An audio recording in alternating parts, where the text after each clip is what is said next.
Here's Johnny. Welcome to my world, bitch. Hi, I'm Chucky, and I'm your friend to the end. Heidi ho. And when you're down here with me, you float down! Like scary movies? Uh-huh. What's your favorite scary movie?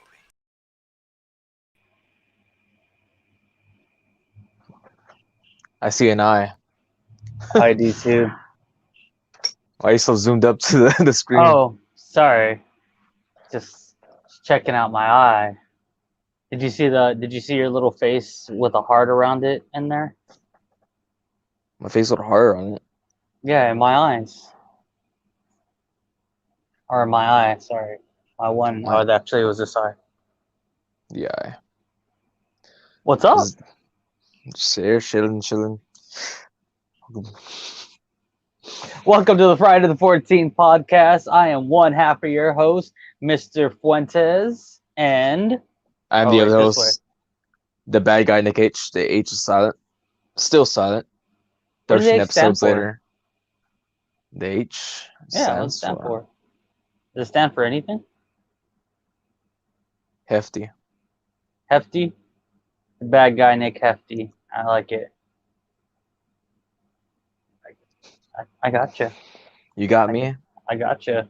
You're just letting us know. You're just letting us know the brand of condom that you buy, right? Them hefties. The brand of the Hefties. What the trash bags started making their own condoms? I think so. Hefty. We can talk about condoms without getting canceled, right? Safe I'm- sex is important, guys. Safe sex. Use hefty bags. Bringing safe sex back. We're bringing safe sex back. Yeah. So it's Them boys and girls do know how to act. So today's episode is your episode, Fuentes. Yes, today is my pick from 2 weeks ago. Wes Craven's New Nightmare. I haven't seen this movie in a while. I still enjoyed it, but I don't know if I enjoyed it more of because of nostalgia or it actually was a decent movie. I'm not 100% sure right now. But maybe I'll decide as we dive further into this podcast. But yeah, man, I don't got my list in front of me. Is Synopsis next?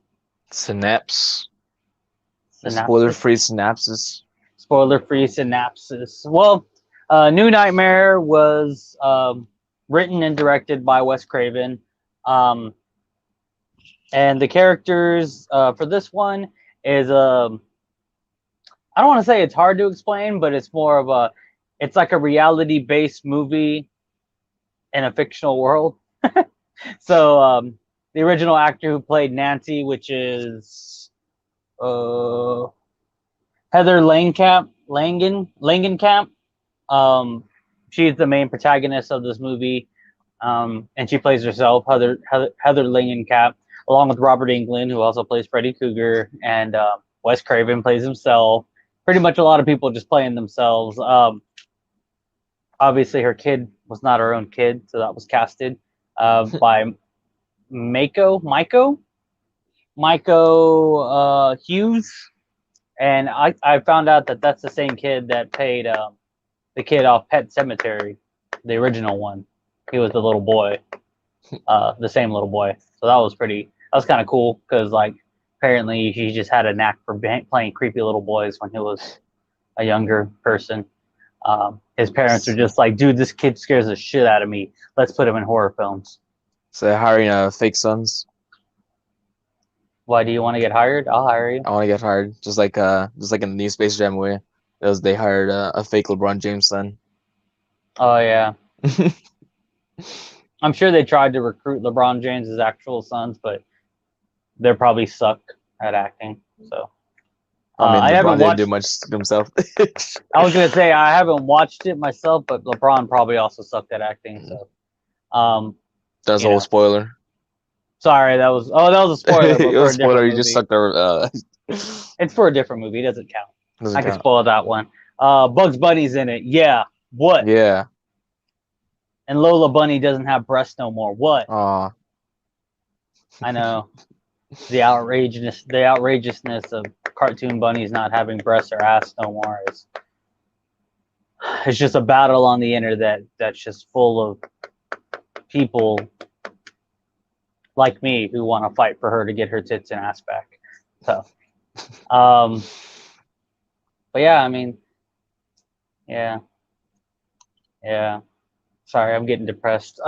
So spoiler-free synopsis. I think so the spoiler-free synopsis is Heather Langenkamp Lincoln.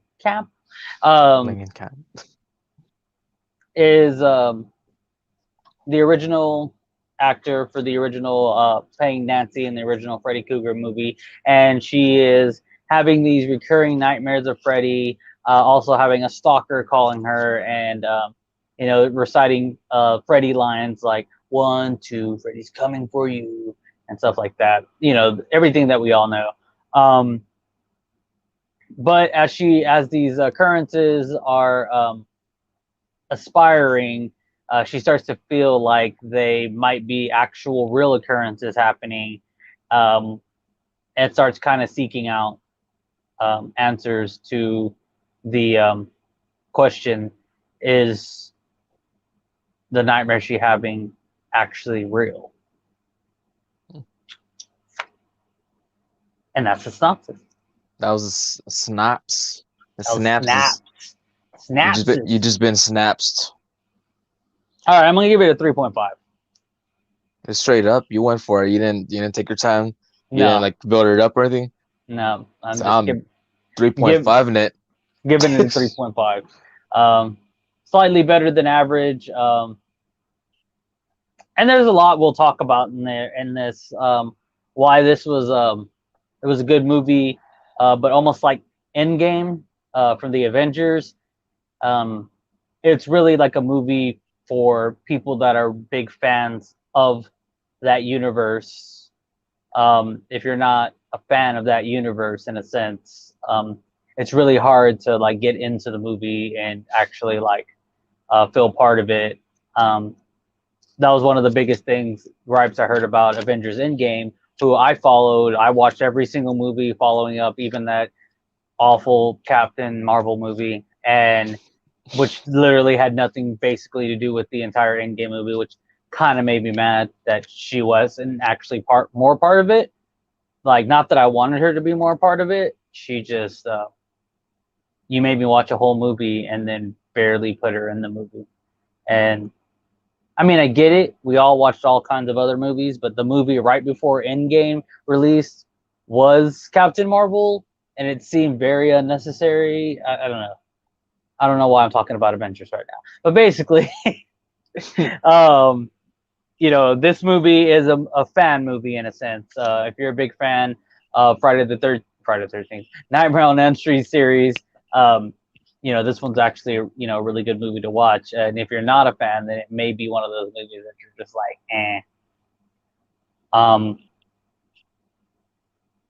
Anyway, what's your rating?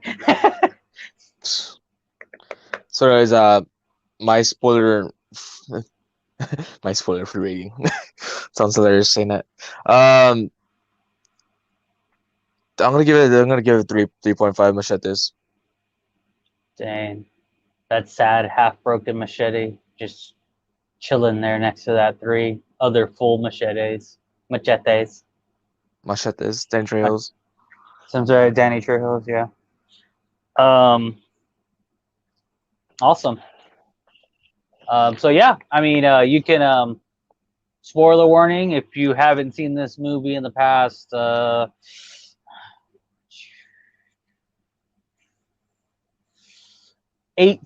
28 years? No, 23 years? Wow. That's an old movie. Now that I think about it. That's almost a 30-year-old movie. If you haven't seen it in 27 years, there's a spoiler here's a spoiler alert. We're about to start breaking stuff down in this movie. So if you haven't seen it, go check it out on HBO Max right now. Also, I found out through my boss, who has a Spectrum on demand. It's on there as well if you want to check it out there. But yeah, let's get into this. Let's get into it. So first of all, the things I liked about this movie was that it was like it was kind of a new, fresh take to a movie. Did you say fresh? Fresh. Am I not supposed to say fresh? Manny Fresh? Oh yeah, Manny Fresh. Nah. It was a new, fresh take to an idea of a movie, which, you know, that's kind of one of my favorite things about this movie is that it has a oh shit, I got 70% battery life. This might have to be a quick podcast. It was like a fresh idea for a movie, and it was a perfect idea for a movie for the case of Freddy Krueger, who is basically a dream demon for all intents and purposes. And so this was a perfect movie to adapt to a real world situation, that it's possible for this dream demon to become part of our reality, just like that dream demon became a part of all the Nightmare on Elm Street realities. So it was a really, really, I think, well thought out concept for a movie, and the idea for it was really cool. It's actually pretty funny because, like, when you think about it, around the ending or mid-ending of the movie, you have Wes Craven and Heather talking, and she's like, "Well, what do you think's gonna happen?" or blah blah blah. Like, what do you think I should do? And she's like, "Well, it's all gonna depend. Are you willing to play Nancy one last time?" And it's kind of funny because, like, from the very beginning of the movie, it's like her journey of becoming Nancy. It is a hero story in a sense, you know, someone who didn't want to be a hero for the most part. She just felt like she was just this actor, and by the end of the movie, she had to, you know, become the hero she played in the movies by the end of it. And it's funny because you get to the very end, and I'm really spoiling the ending. I don't know why we're 12 minutes in and I'm talking about the ending, but the very, very end, there's the little note that Wes Craven writes on the script, because they basically, you know, finish everything that they're doing and with Freddy, and then she finds the final script, and on the script it says, from Wes Craven, "Thank you for playing Nancy one last time." And it's funny because if you think about it from the perspective that they shot this movie already, it's almost like, when you really think about it, all this already happened, and we're watching the shot of this movie. We think about it like that. Like, all this has happened, and this is the movie version of what has really happened. It's almost like a based on a true story type of movie. Think about it like that. But anyway, it's documentary. It was really cool, like, a concept and idea. I think one of my favorite scenes is you know, when they ask when they ask Heather in the TV talk show in the beginning of the movie, like, would you let Robert Englund, the person who plays Freddy Krueger in the Freddy Krueger movies, would you let him watch your kid, you know, because she has a kid? And she's like, almost hesitant, like, I don't know if she says yes, but she's like, oh, I don't know, like, you know. And then he comes out dressed as Freddy Krueger, and this is after she's already, you know, had this nightmare about Freddy Krueger, and has been having these reoccurring stalker basically calling her and making her feel uncomfortable. So she dang, now that's fresh. Manny Fresh is watching us on his TV. He was summoned because he heard his name Fresh earlier. Hold on. Tell me how big it looks. Oh, wait. How big it looks. On his big screen TV. He's watching on the big screen. Sure, this is a But no. family-friendly show. Oh, sorry, family friendly. I was trying to show him my stomach. Um. Anyway, yeah. Whenever Robert Englund comes out dressed as Freddy Krueger, he's like, I guess I haven't seen the whole Nightmare on Elm Street series in a long time. Um. But An AK. according to the movie, I guess Nightmare on Elm Street Part 5 was the death of Freddy. So they kept saying that a lot, like Freddy's dead, Freddy's dead. They say that like constantly. And then Robert Englund comes out, as Freddy, and he says, "Y'all are all my children." And he does like this cool little wave like thing out, and it was just such a cool like scene, like cinematically. Like if I could get a poster of that, like that'd be really dope. Poster that just going out. Yeah, just putting his hands like around, like open, and the light like hitting him, like the way it did. Like it was just, it was really really dope. But like you could tell, like she trusted Robert Englund, but she didn't trust at the time Freddy Krueger. So it was just really a weird dynamic at the time. But yeah, that was one of my favorite scenes. I don't want to I could probably go on for a while here, so I'm gonna let you throw something in there, or some of your favorite scenes. Throw something in. I guess whenever like Freddy starts getting like the reality Freddy, and that scene where Heather's husband, he's driving in the truck and he's like falling asleep, Mm-hmm. and how Freddy's hand just like his glove hand just pops underneath the thing. Mm-hmm. It's kind of hilarious because I mean he pokes him, but then the dude's just like he's like he just shrugs it off, like just scratches his nuts. I don't know. That was the reason why it was like a cool scene for me. I just like I thought that there is something I noticed because he got him in there, and of course he crashed, and then you find out his body. Like when Heather wants to go see his body, the guy gets like out teasing her. It's like just show me the damn body, kid, just teasing, and you see the freaking the scratch on the body. Mm-hmm.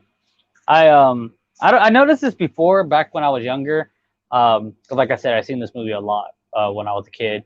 But when you watch that scene, like the part where he gets stabbed in the chest with Freddy's claws, whenever he like wakes up from all that, you see his shirt's ripped open, but there's no blood or nothing on his chest, no scratch, no nothing, and then he crashes.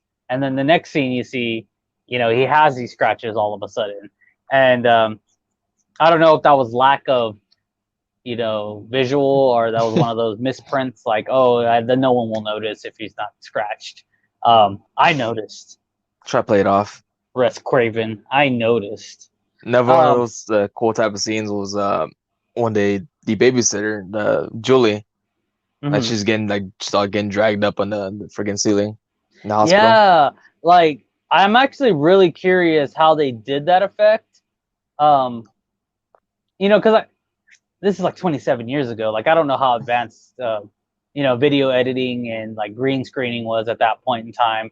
I mean, dude, I mean, it's not really a dislike yet. If we're not really getting into dislike scenes, but whenever Heather falls down the little chute and basically goes into that little pit of like hell, like all that CGI that they did for the hell was like terrible CGI. Like, but it was also 27 years ago. So,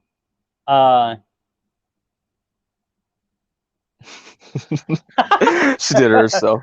Yeah, she was just like, you know what? Nobody's gonna play me. I'm gonna play me. She was like Chris Angel, and she was like, "Mind freak." Are you ready? But yeah, I mean, like, so anyway, so watching that scene, it's so well done. Like, going from that Freddy grabbing the person and dragging them up the wall, which was a very cool scene, very very cool scene. But you see the kid sitting on the bed still, and then you see him like with her on the ceiling and off the side of the wall. So I know, like in most movies, you get these they have like tumble rooms, like it's a whole room they made, but they put it like in this tumbler. So when they do scenes like that, it's like literally just like something that's just turning, but they're in the room. So the camera stays still, but the room's moving around them while they're like, running and doing stuff like that. but the kid was still sitting on the bed. So like my brain is like, was the kid like tied down? Like it didn't look like he was upside down or moving around or anything like that while this tumble room was happening, or like how did they shoot that shot? I've always kind of wondered that because I remember looking at that as a kid. Yeah, very similar. No, Leonardo DiCaprio didn't come on this way. No, yeah, exactly. But yeah, I mean, it was a really, really cool scene. I mean, definitely could talk about that scene for a while. But it's a crazy scene to like go from that and then see the crazy, not that great CGI that comes. Like that just did not age well, in our era. I bet when they made it at the time, they're like, dude, we made like a CGI hell. It's fucking mind blowing. Yeah, they were just like, dude, this is gonna rock people's brains for ages. And no, I'm sorry, it didn't. The Freddy Krueger getting pulling Julie up the wall still rocks my brain. But sorry, Wes Craven and effects. Freddy Krueger poking at that guy's crotch still rock my not bad. No, I mean it was it's really cool. I mean, they had to have green screen effects at that point because I mean the hand in the beginning, which was also a pretty cool scene. Yes, like the graphics of Spawn. Oh my god. Spawn. At the time, they were probably like, boom, we're about to rock these people's world. Yeah, definitely. Yeah. What was I talking about? Yeah. In the beginning of the movie, they had the little like metal hand that was moving around, and you could tell like obviously at some points, it was green screen. Like you could tell it was kind of floating a bit, and like it was angled, like a hand had its hand in there. So, but so they must have had green screen ability at that time. I don't know. I'm gonna have to do research because I really need to know at this point how Julie got pulled up this wall, and the kid still stayed on the bed and didn't move whatsoever in any of that scene. I just need to know at this point. But yeah, anything else that you can think of? I have one more scene I can think of, but I want to give you. You're gonna give me the open window. Yeah. There's a lot of cool scenes, but a perverted visual scene was Freddy's tongue, the use of his tongue towards the end of the movie. Like he wraps his tongue around Heather, or just like the friggin' the boy he gets he just like friggin' pokes at the tongue and his tongue just goes splits into two. Yeah, which symbolized the snake. It symbolized Freddy's transformation from a figment of like imagination back into the demon that he was or is. Which you see that at the end, which I thought was pretty cool too, that they didn't really make you think that they killed Freddy, even though they kind of killed Freddy at the end. They kind of show you that Freddy was the mask and there was a demon behind it in the end, and it got killed. The serpent with two tongues. So it basically made full circle, which was really cool. The idea that basically Freddy isn't real, and that it's a demon all along. Like it's not Freddy. It's just like Wes Craven said. And we can get into the dislikes pretty soon, but that was one of my dislikes of the movie. I'll explain in a second what I mean. But no, I mean that was a pretty cool like full circle idea of like let's split Freddy's tongue in two and then have him like basically become the demon that he really is. And kind of take away the Freddy facade and show everyone that it's not really Freddy, it's a demon. I thought that was pretty cool, like way they kind of did that. My other scene is if you watch the Nightmare on Elm Street series, they did a lot of like molding effects in that movie, where they have the fake blood or the fake heads or stuff that that is when you see it you think of like 1980s movies every time you see those effects. And Freddy, the Nightmare on Elm Street series is full of those kinds of effects, which me personally, those are like the coolest effects ever. Like, they're cheesy, yes. They're like, in today's world, quotation marks, it'd be rated a B movie if you used those effects. Back then it was grade A, top tier stuff. That was the best of the best kind of effects to use at the time. But nowadays, I found that stuff so interesting because there was just so much artistry and talent it took, the effects team to come up with those perfectly molded, or not, sometimes not perfectly, but those which I think is cool too. Like, people don't like, I don't know, people, they don't think like me, I guess. But like, horror movie is obviously fantasy. So like, when you make a molding of a creature or a monster or something, it's kind of artist interpretation. Like, it doesn't have to look real. Like, what is a real, dream demon look like? What does it bleed when it bleeds? Like, how does its head split open when you hit it with an axe? Is it split like a human's because it's in a human form, or does it have a different, like, people get too much into the minutia of it that I really think it's really cool. I don't know, those old school effects are really cool. I really liked them. And anyway, so in this movie you don't really get a lot of that, but the first kind of crossover into those effects kind of starting to happen was when the phone turned into Freddy's tongue and licked her in the mouth. That kind of brought back that old school Freddy, Nightmare on Elm Street effects and stuff into this movie for the first time, really, in that entire film. So it was kind of a cool, like, little nod, because you could tell watching this film they didn't want to make it like one of their old Nightmare on Elm Street movies, by the effects and what they were using, what they were doing. Even the kills were more realistic than some of the kills that happened on Nightmare on Elm Street and stuff. So like, you could tell they were trying to stay toward a more realistic vibe of the movie, artistry and stuff. But that little crossover kind of like thing was actually pretty cool, that they added it in to give a kind of a nod to what they're originally trying to, basically, I mean, for all intents and purposes, it's kind of like a parody movie in a sense, but not really. It is, but it isn't. But it was kind of a cool nod to the original Nightmare on Elm Street movies and effects. Yeah, sorry. Anything else?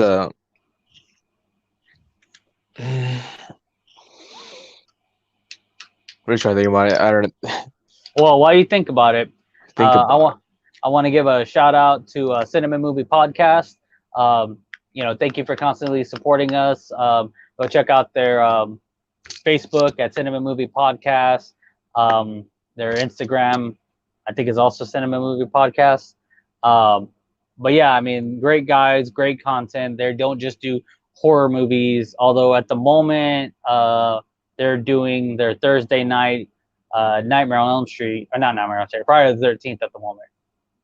Correct? Yeah. Well, yes. I think the one currently on was part 3. Part 3, yeah. They drop a new podcast every Monday and every Thursday. Go check them out. On Thursdays, I like the idea that they have going on right now for the Thursdays, because they either stick to a particular like film series or a film company. So before it was A24 films, or is it 28? I think it's A24. A24. Films, and now they're going to more. Now they're jumping to a series, which is the Friday the 13th series, which right now they're on part 3. But check them out.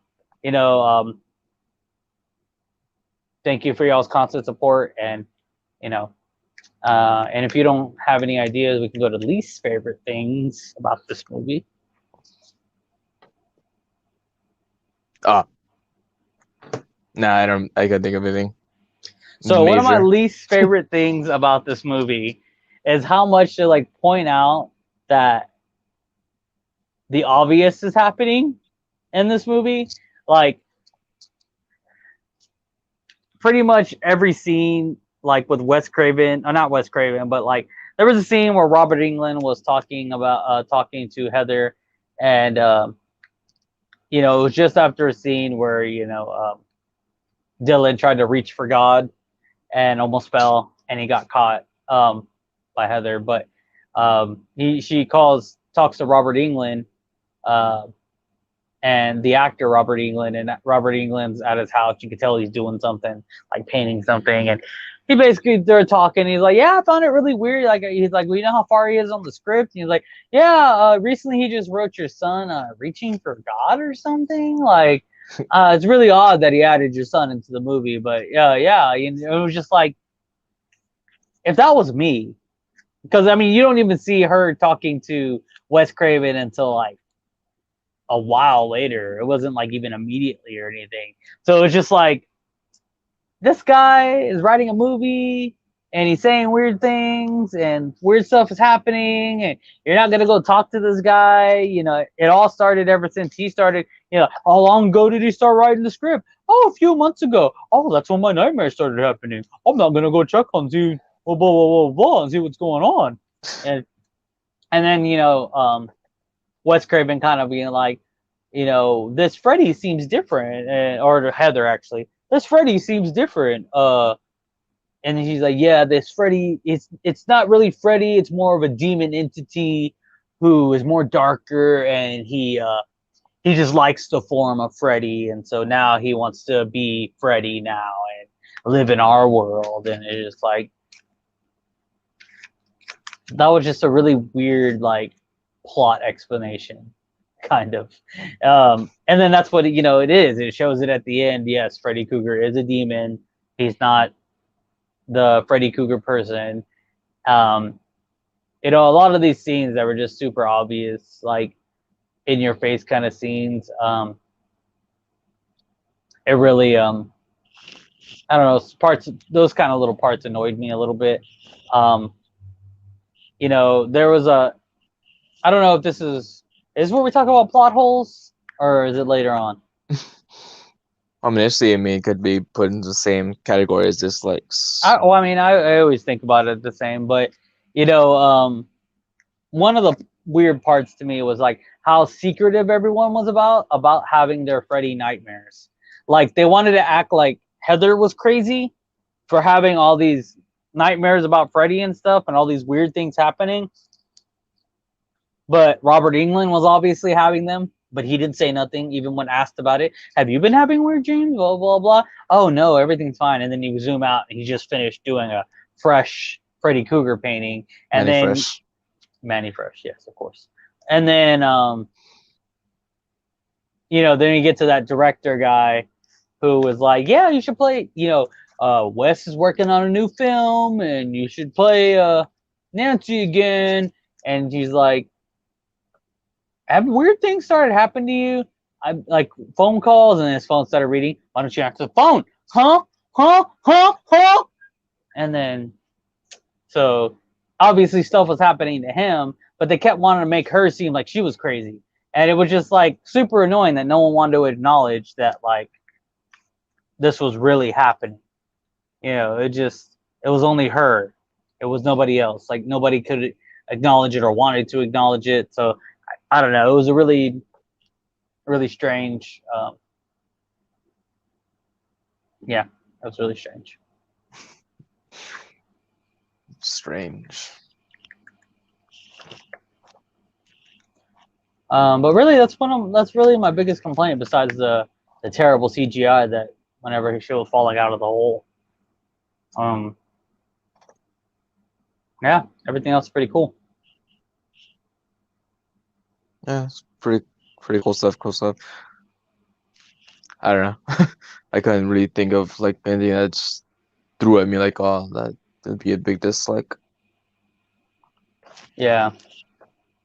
It's definitely a different type of like movie feel. Like, when you think about the what do you call it?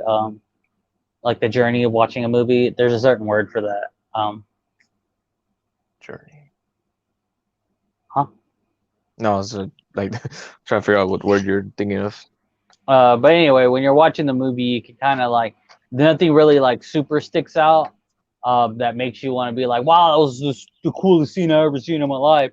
But like watching it you're still kind of drawn into it. So like the story progresses very well enough to keep your attention the whole time. At least for me, it did. I was just like, oh, okay, this is pretty cool. Oh, this is pretty cool. Like, oh, okay. Like, what would you do in that? Like in my head, I was just like, what if all these weird events started happening to you in real life? Like, what would you do in that situation? A part of me thought about it too. Like, what if she really was crazy? And all the crazy stuff that was happening was all a coping mechanism for her husband's untimely death. That was an idea that came about. Nick, I have terrible news. I have 5% battery life left. 5% better. So, what's the next part? Because I really don't have any more dislikes. It's actually the slogans. Slogans! So the slogan for New Nightmare is, "This time sleeping won't keep you safe." Hold This on. time sleeping won't keep you safe. Let me double check. Oh, this time staying awake I was like, won't sleepy? save What you. the hell? You sleep, you die. Staying This awake. time staying awake won't save you. New Nightmare. I think it's Robert Englund. Wes Craven's New Nightmare. Wes doesn't take rejection very lightly. It's like, you're in the movie. Wait, either you like it or not.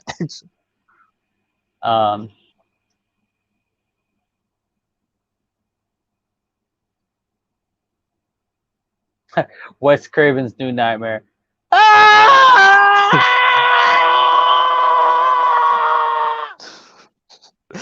Wes Craven's New Nightmare. We're just making up for Freddy's Dead. Right. Wes Craven's New Nightmare. The fans wanted something. We gave him something. And the movie was like, what, 10-year anniversary or something? Yeah, that's what it said. Wes Craven's New Nightmare.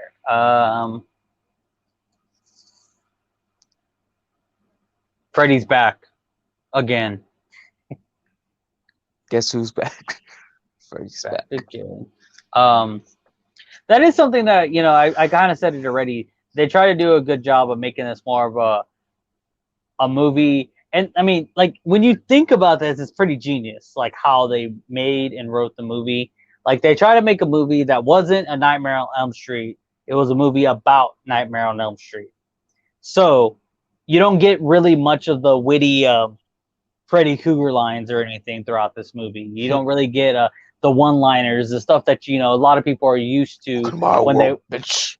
Exactly. Like, you don't get a lot of those one-liners that you normally get from Freddy Krueger in this movie, which kind of goes to more show you that this Freddy Krueger version isn't the same Freddy Krueger.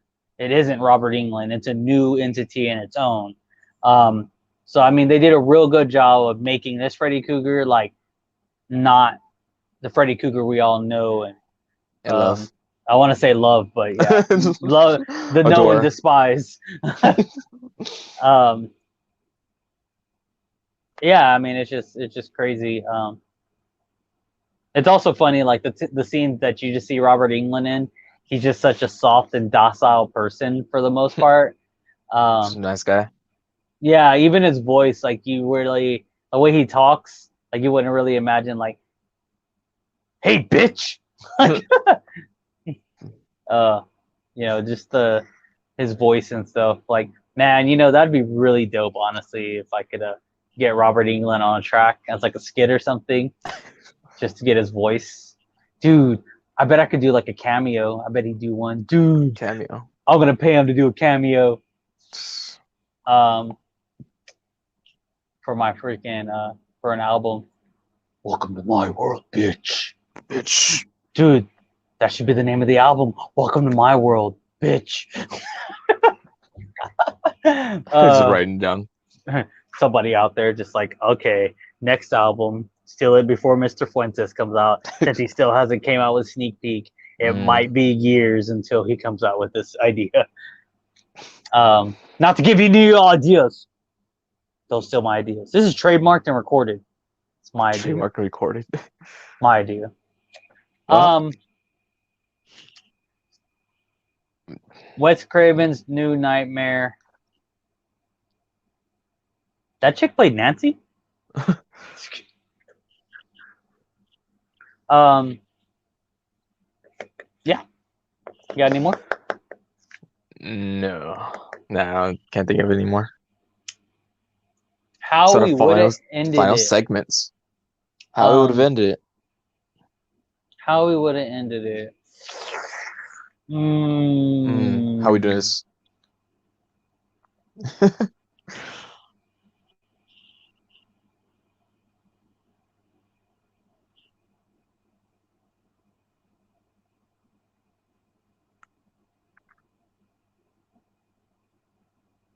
I'm not sure.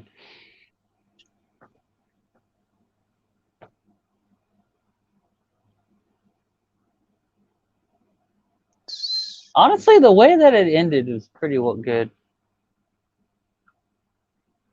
She just reads out the script. The only thing that I would have changed is at the very, very end, when everything's done, Wes Craven says cut, and then all the models and everything start pulling away from there. And you see the screen, and everyone kind of like go to their normal lives and everything, like showing that was just a movie, like of the whole thing that she went through. I think that would have been kind of cool. Ending to like full circle the idea that this is a movie script of a movie that was made into a script.